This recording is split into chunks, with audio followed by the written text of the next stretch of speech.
Pretty much everyone's in agreement that these are unprecedented times. Alcohol sales are skyrocketing, gun sales are skyrocketing. Bring those two together. A lot of people are contemplating suicide. It's not that, wayward a concept. A lot of the deaths with coronavirus are very violent, breathing, respiratory things. Not to mention which, I have a lot of respect for Chris Como. He's, depicting something that is a real horror show in terms of what the coronavirus presents the human being with. But interesting, and he's not the first one something is profiled about hallucination. Because in my books that I've written, I've mapped out why the human race, my most recent book is called Human Error. I just have to edit it to get it into print. But Neurogenesis Theory of Mind and The Art of Sanity, books of mine. And it's interesting because in The Art of Sanity I have a play at the back here that it's about mass suicide, essentially, sort of a Jonestown thing, because everybody was getting, so adrenalated in terms of anxiety and whatnot, even before the coronavirus. A lot of uncertainty in the world, a lot of global nationalism, a lot of trajectories of confusing and contradictory futures. But in my books, I map out the terrain of subjectivity in terms of autism on that spectrum, Asperger's, and then male extreme syndrome, because males have been tutored in a way that declimatizes them to emotion and so on. But I've also mapped out with research in Cambridge, etc., about what happens when the mind is, and a lot of cancer, terminal cancer patients have got a lot of good out of LSD. It has enlivened them, made them free of anxiety for the first time in their lives, etc. So now I'm suggesting, with this backdrop of potential mass suicide, and just the confinement, the fact that there's already been domestic situations I've mentioned in previous, people are blowing up literally in each other's faces, in each other's space, and we're not very far into this at all. So suggesting that LSD could cure it, what I'm saying is, from the research and from what I've already mapped out in terms of the terrain, the topography of change, LSD and cannabis can enliven and elevate, inflate the whole concept of plasticity, because you aren't in the embedded and entangled mind, which is tied up in knots over, your daily bread concerns and just keeping your head above water existentially. You don't have the time to fuse into larger understandings, so that the whole concept of LSD blowing your mind is true in a way, because those rigidities, as your mind structures its own neurological mapping, the dendrites, the axons, the whole thing gets coated with this insulating thing that wants to keep you in its grip forever and ever. Amen. And this is all gauged by the frontal cortex. In experiments they show how you can adjust your emotions, and that's done in the range of the frontal cortex as we grow up, and that's why some of us end up being more subjective, others more objective, and so on. But LSD, in terms of, and this here is one of the most important books ever, Autism on Acid, because this to me is like Einstein's, in 29 when they had the eclipse and they showed the red shift. This is, if you read my books and the terrain I've mapped out, at least up to and including my current book, Human Error, you'll find that what this person did, he was at the end of his rope as an autistic person when he tried LSD. It transformed him in precisely the ways, let's say, in the book Switched On and other books and so on. But what we're dealing with is potentially a last resort. So I'm suggesting that people on autism who want to opt for LSD, and there are studies in the 60s that support, what's this guy's name? Aaron Paul Orsini. Very important book. Will be totally ignored because people, particularly in the United States, are absolutely paranoid about LSD. And yet it's these things that come out in, you know, Chris Como's hallucinations and these other people. This is a day of reckoning. This is a day of judgment. This is where the human race is either playing endgame. At the very least, it's a last chance scenario because it's miraculous.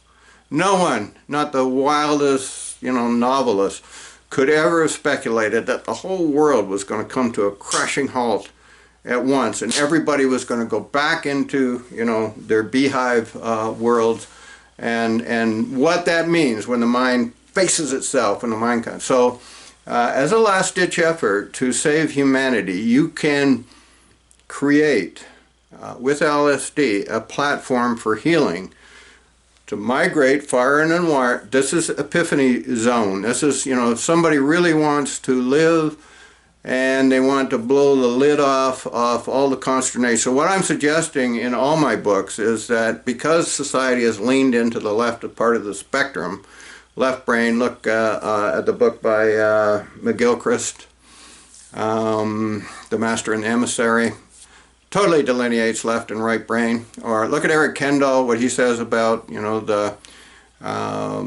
age of insight, about empathy, about expansiveness, about metaphor, and so on. It's a very opposite at that end to the end of the other end of the spectrum, the autism end, where subjectivity is totally minimal, and interpersonal and intersubjective nuance almost a challenge beyond something that can be cope with. So this is last chance territory.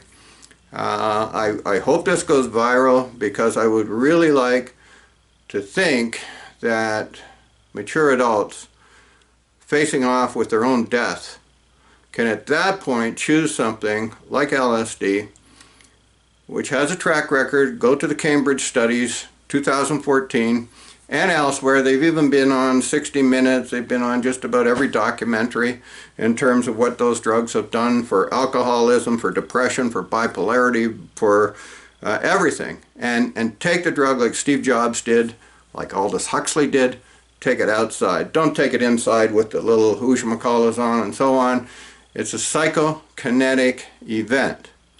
And your neurology is going to be sparkling. It's going to be expanding on the drug, and if that helps create a platform for healing for coronavirus, then to me that's what evolution is telling us. Evolution is saying the human race has made a big human error.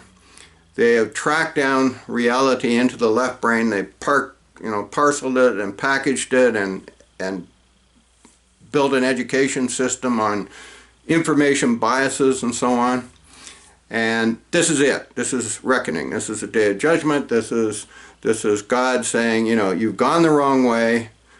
This always happens. History, for those who don't respect it, are condemned to repeat it. And that's a tragedy of the unchanged mind. And most people are standing their ground. They're standing the wrong ground. We're all wanting to exercise some sense of empowerment now that we are so undermined personally, and our future is totally, you know, vaporizing before our eyes. So the point is, George Orwell said, that freedom means being able to tell somebody something they don't want to hear. And I know the establishment does not want to hear LSD. They would sooner die than take LSD. And they would sooner, you know, not even experiment with autism and LSD. So, you know, it's like better red than dead or dead than red, whatever that was. The punctuation, how the human mind's neural mapping ends up becoming rigid is also the cause of Alzheimer's, because eventually the brain just plain dries out in terms. It's supposed to be like a rainforest. Everything's supposed to be glorious and expanding, but by putting our nose to the grindstone and really coming to grips with our everyday reality, we refute the expansiveness of the ethereal element and our connection with the spirit, and that's what we need right now.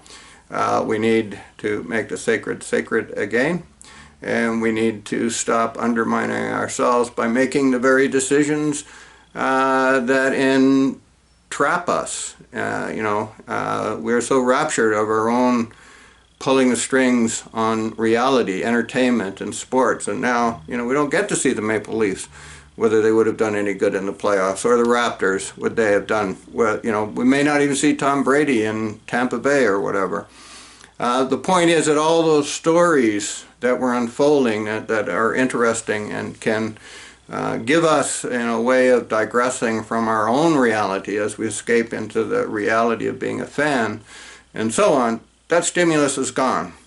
And the very fact that time and space are moving so fast, or had been up till now, and then the brakes completely came on, the media digital world was shuffling information through our brain and on a daily basis, so that today and tomorrow and yesterday they keep displacing each other, so we don't have time to anchor our consciousness in meaningfully derived neural maps that can actually engage the world, absorb the world, filter out the bad news, so that we aren't always in fight or flight and chasing our own tail and eating ultimately our own tail, and that's all our own contrivance. So coronavirus, autism, LSD, maybe a cure.